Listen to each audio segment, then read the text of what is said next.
What's up, guys? This is Jock from Coolmoviereivews, and today I'm actually going to be bringing you my spoiler review for Black Panther Wakanda Forever. Man, strap on your seatbelts and let's talk spoilers, man. Let's get into these comments and let's get it going. But before I do that, man, hit that intro.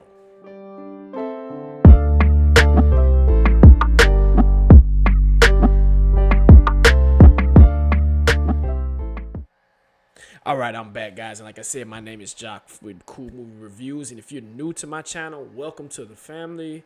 Get some popcorn, sit on the couch, man, chop it up. All opinions are welcome. Hey, welcome, and I know I got some new subscribers, so shout out to y'all, man. Like I said, welcome to the family. And I've already posted my non-spoiler review, so if you are coming into this spoiler review, man, please, if you haven't seen the movie, click off this video now and go watch my non-spoiler review. And importantly, go watch the movie to formulate your own opinion. But anyway, like I said, man, let's get into it. Let's talk about Wakanda Forever. So, I got a couple of notes on my phone, so if you see me look down, that's why. But first thing I want to address is in my non-spoiler review, I said something kind of pissed me off, right? That made me mad. And it was a creative decision that was made that I don't totally agree with and that I didn't like. And this decision actually could have been from the actress who decided, hey, I'm done with this franchise and I'm ready to kind of move on, or it could have been a studio decision. But when our Queen Mamba, Angela Bassett, when she ended up sacrificing her. So if you've seen the movie, like I said, I'm looking at my notes here. When you seen the movie, when Riri Richards was let's backtrack. When Namor was flooding Wakanda, Riri Richards they had just saved Shuri and Riri, and Nakia, Queen Mamba, the Queen told Nakia, hey, by any means necessary, please go find my daughter, right? So if you this part of the movie where Namor has captured Shuri and has Riri Richards. And Ramonda, the queen, told Nakia, hey, go find my daughter. You was a spy. You're still a spy for Wakanda. And now Nakia's in Haiti, okay? So Nakia does her thing. She ends up going down to Namor's kingdom, which is Tanakum. And she sees Riri and Shuri, they just locked up. But before that, Ramonda, they needed to create a diversion, so she ended up calling Namor. Now, we kind of backtrack, but I'm just talking about when she died. So then they get her, they rescue the Shuri, and they rescue Riri. But in the process, Nakia shoots and kills one of Namor's handmaids, and Shuri tried to save her with a bead, but Nakia was like, no, come on, we got to go. So they ended up leaving. Fast forward. This pissed off Namor. This is actually what started the war, in my opinion. Pissed off Namor. He started flooding Wakanda. He's looking for the queen because he knows it's the queen's fault because he created a diversion and he told the queen, hey, you tricked me. You basically got me. So as he's right there, Shuri's out helping, trying to get everything together. And the queen has Riri. Now, at this point, the queen's telling Riri Richards, hey, you need to go. Go, right? Go. At this point, Riri's starting to take off, but then this is when he floods Wakanda and the water busts through the throne room and it washes Riri down into, I don't know if it's a river. I don't know what's down there. There's something down there, but they fall into this, it's under the throne room. I don't know if this is in the comics, but it was water under there.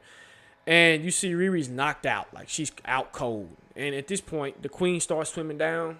She gets Riri, and at this point in the movie, I'm looking in the theater. I'm like, okay, I don't think she's gonna make it. The way she's just trying to swim back up, and each stroke she's doing, it's just not working. And finally, when she got to the top, and when Shuri and all them ended up coming into the throne room, you see Queen Ramonda's just floating like that. And it's just inevitable. Now, the reason why I didn't agree with it, T'Challa's already dead.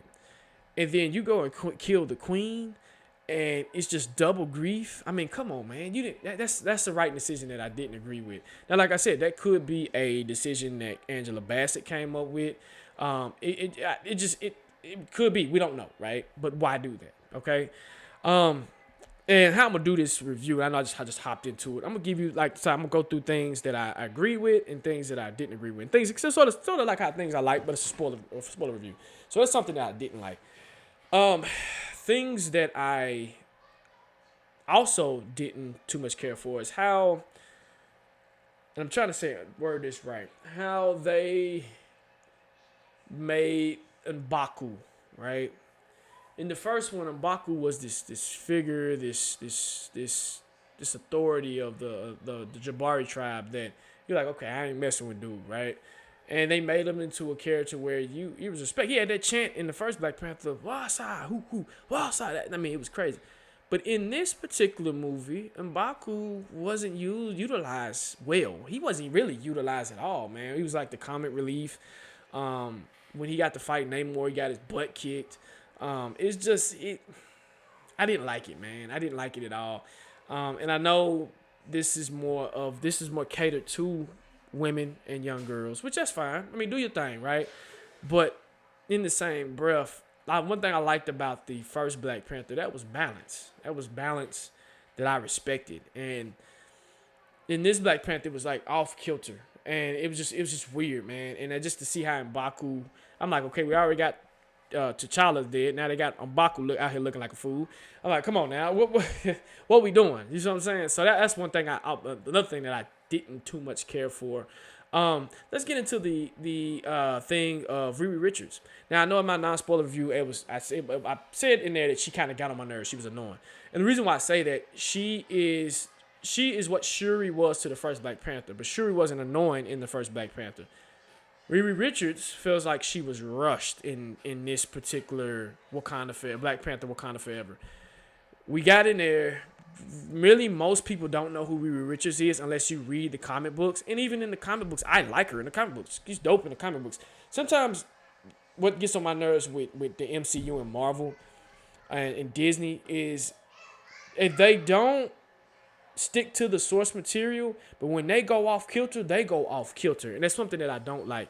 I think with Riri, and I know she's supposed to get her own Disney Plus series, but I think she should have had her Disney Plus series first to introduce the character, to get everybody used to the character, to tell everybody what she does, how she does it, why she's the smartest person and one of the smartest people on the planet. Her inspiration is from Iron Man, right? And I think they breezed through it through the movie. And if you really wasn't listening, you wasn't paying attention. But she draws her inspiration from Iron Man in the comic books. Ironheart, Iron Man, right? So I feel like we didn't get enough time to really just spin with that character. We got in there, we knew that it was a scientist that created this machine that Namor was pissed off about that can find vibranium. Okay, who is it? Oh, it's this girl that goes to MIT. I'm like, oh, okay, Riri Richards. All right, cool. Didn't have an issue with the character per se, but she was annoying in this movie in the fact that she was just there to be a plot point, and that's it. And then all of a sudden, she has a role at the end to fight with her suit. Let me get onto her suit. I did not like her suit. Her suit, I think whoever's in the costume design, and I think when I went back and did some research, I think that's the suit that came from the recent comic. But I liked her suit in her first series, her first comic book series that she did. It almost tailored Iron Man suit. It was pretty nice. They could have did a better job, man. When I was looking at the suit, I said, nah, I ain't digging this suit. The CGI on it looked kind of clunky. I just didn't like it, right? I think if I was to write that, I would have wrote a montage where Shuri's helping her build a suit with vibranium, and it looks sleeker. It fits her. It's not bulky. It just makes sense, right? I was like, okay, Shuri's, these are two brilliant minds. Let these sisters get together and create something that looks better than that. What are we doing, right? And I know it was a time constraint. Another thing, too, in this movie, when I was talking about Nakia and Okoye. Now, Nakia, we didn't see her until maybe Act 2, when Queen Ramonda went to Haiti to go see her and talk to her about trying to find her daughter. And I'm like, well, we could have got her in at least more of her. Like in the first Black Panther, she was she was there, but she was almost like a side character. I wanted a lot more of her. I wanted to see what she's been doing. Instead of just great, she's in a school. Okay, cool. Let's follow her journey just a little bit. You ain't gotta do it too much, but just a little bit to where, hey, all right, this is our character right here. Let's follow her. So that's one thing I didn't like. And then her son. Okay, that's not in there. If this is a spoiler review, at the end you see Black Panther's son. They had a son together. If you go back and look at the movie, the little boy, when they went to greet Queen Ramonda, the 3 kids, he was one of the kids. You had to really pay attention, but he was one of the kids. I was looking at him, oh, that's the same kid from earlier. I was like, oh, that's cool.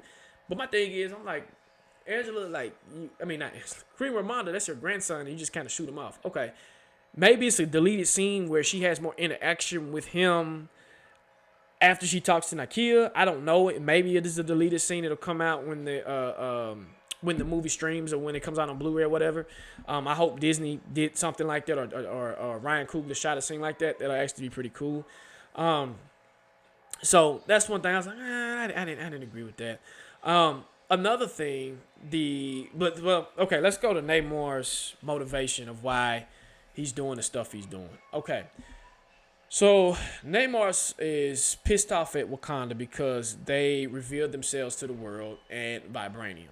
Okay.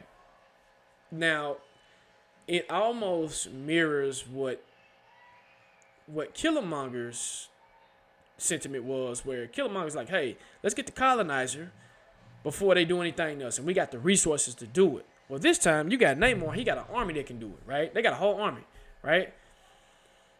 My thing is, that's cool and all. I can understand the motivation. I like that part of it, but then the plot shifts to, hey, we got to kill this scientist, and we got to kill this Riri Richards so that they won't get this little small device that can detect vibranium and they can find us. I'm like, I was liking the fact that your motivation went from here, but then it shifted to here. What? Right? I'm like, okay, Namor, cool. Now, the introduction of Namor is pretty dope. The Namor fighting was pretty dope. But I just, with the motivation, I guess I'm kind of tired of seeing that trope. It could have been where you wrote it, and I know they said Doctor Doom. I wish they would have put some type of inkling of Doctor Doom in this movie. I know they said he was supposed to be in a after credit scene, but I think they pulled it or something to that standpoint. But you needed something like that. Why did these two nations always have to fight when you got a bigger threat out there? Now, you have the Thunderbolts that are coming to, I believe, Disney Plus. And if you don't know who the Thunderbolts is, I call them like the reject Avengers. It has Thunderbolt Ross, who's the Red Hulk. You have what's the brother's name? It's not Captain Britain. What's his name, man? I forgot the Joker's name. That'll be another video about the Thunderbolts, because a lot of people are not familiar with the Thunderbolts. But I call them, like I said, the reject Avengers. What I'm hearing is they might have something to do with the next big bad with vibranium and going into Wakanda, and that could be a Black Panther 3 story plot where they go into Wakanda. They're the big threat and then Bucky Barnes is part of the Thunderbolts, so that can be a conflict there. Like, hey man, we helped you in Wakanda, now you trying to take our vibranium. What's up, man? Right? That's great writing. Okay. Another thing too with the funeral, where were the Avengers? Where was Bucky? Where was everybody else to come and mourn T'Challa? Right? I think that first half of the funeral and everything, it felt so rushed, and I think that's why I was in it emotionally, but I wasn't in it emotionally. I was like, man, I said this feels rushed. I said I would have loved to see some type of montage of how T'Challa died, right? Or his feet, you can see like his silhouette on the table or something, right? It's just something to make me really, really feel it. And I know there was a lot of people out there that said they was crying.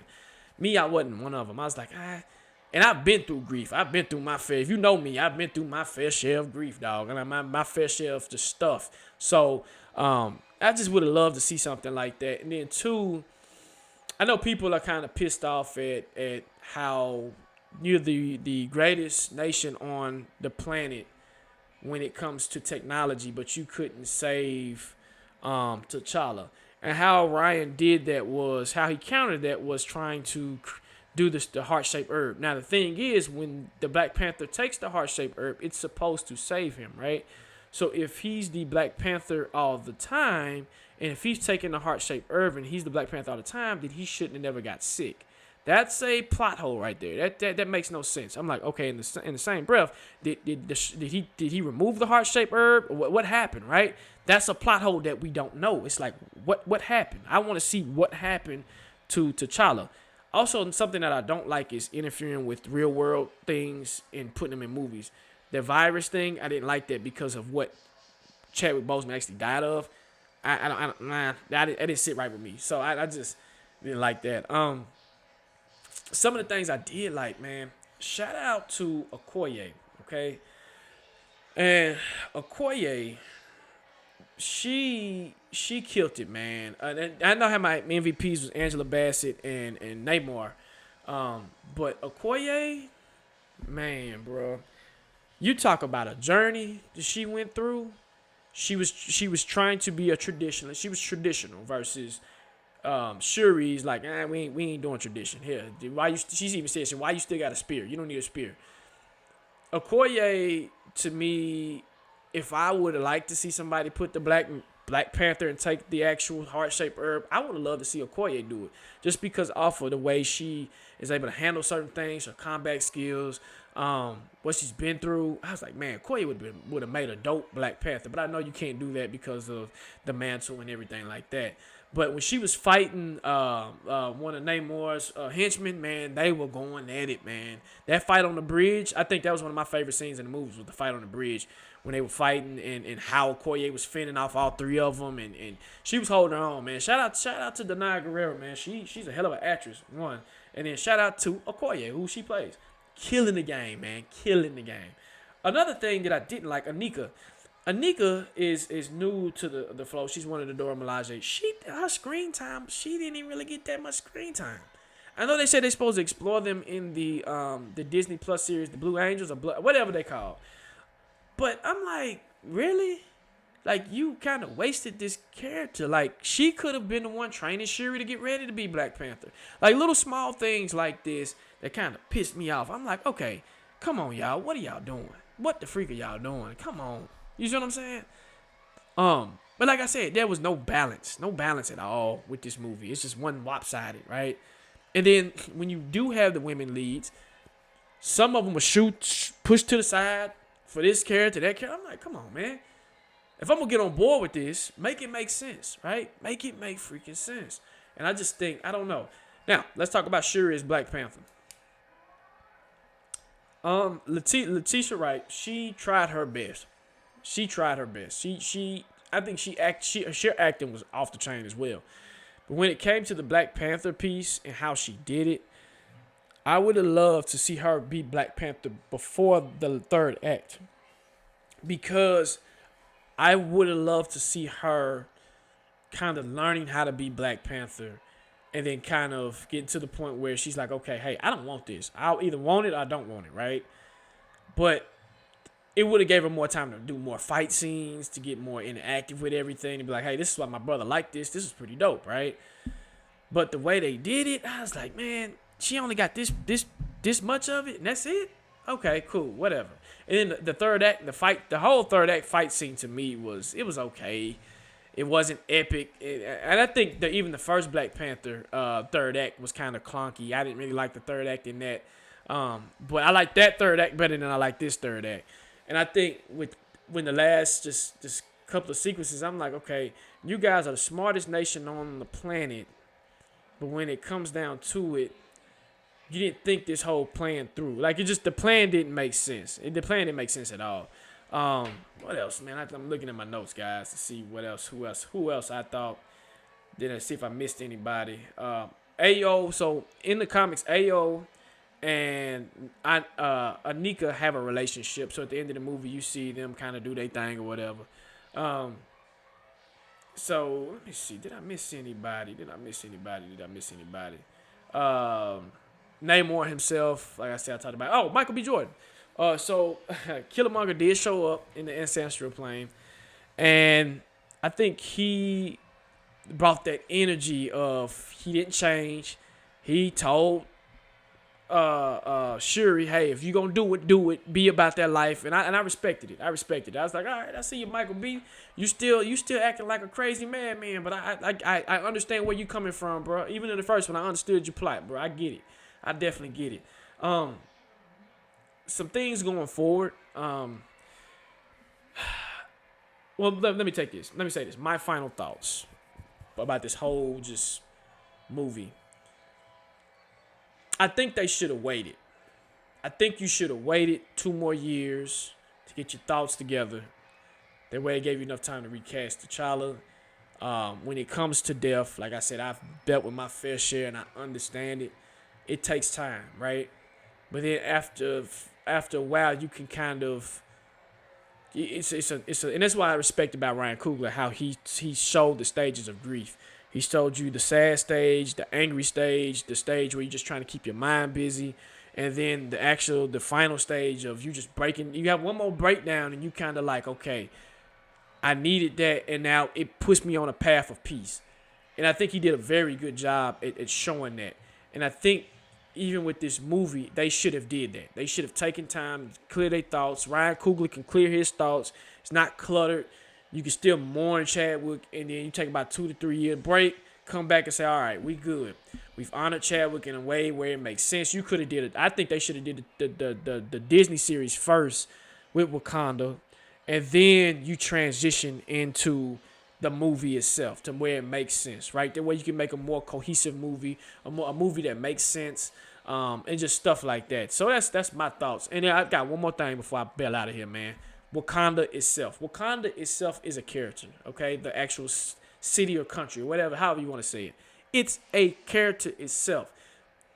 When you're watching movies and you have plot devices or physical places that you can turn into characters to where everybody wants to be, where everybody wants to hey, I would love to visit that place.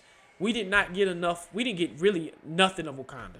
We got the same set pieces, the same places. You can see the city of Wakanda, but we didn't actually get it, or the country of Wakanda, but we didn't actually get it. I want to see the border. I want to see the different tribes. I want to see how they function. I want to see the inner cities. I want to see how technologically advanced this city is. I want to see those type of things. I'm a STEM dude, so I want to see this stuff. How the engineering, how this works, how y'all get this, how y'all do this. We need a show. We need a movie. I want to see how the people interact. I want to see that. You had 2.5 hours, almost 3 hours to do a movie, and we didn't. And it's called Wakanda, but we barely got to see Wakanda. We got to visit Tanakan. I think that's how you pronounce where Namor's people are, under the water. You got to visit their city and kind of look at the odds and ends of their city, but we didn't get to do that in and not even the first Black Panther. We didn't get to do that. So I think I would have loved to see Wakanda. I would have loved to see it, but we just didn't get enough of it. And I think that's another complaint of mine. And I'm like, man, come on, man. Like, what are y'all doing? Like, for real, what are y'all doing? So, man, that's my spoiler review of Wakanda Forever. And like I said, I gave it a 7 out of 10. And will I watch it again? To be honest with you, probably not. Let me say this. I take it back. If I'm bored and if I just don't have nothing to do, I probably might watch it, but just it's the rewatchability from the first one. I can cut the first one on now and I should get that same magical feeling. This one, not so much. So that's my final thoughts, guys. Thank you for sticking around. If you stuck around and watched the video, man, put your thoughts in the comment section, man. Good, bad, ugly, I don't care. I respect everybody's opinion. Come if you new to the channel, man. My last video, hey, 600 people, come subscribe, man. Get some popcorn, kick your feet up. I don't bite. Shout out to my new subscribers. And like I said, I appreciate y'all. When you do subscribe, cut the notification bells on. It's going to let you know when I post any new content, any new reviews, any new reactions or anything like that. Also, like the video. It puts me in the YouTube algorithm. And also, leave a comment, man. And anyway, I'm Jock from Cool Movie Reviews, and I'm out. Peace.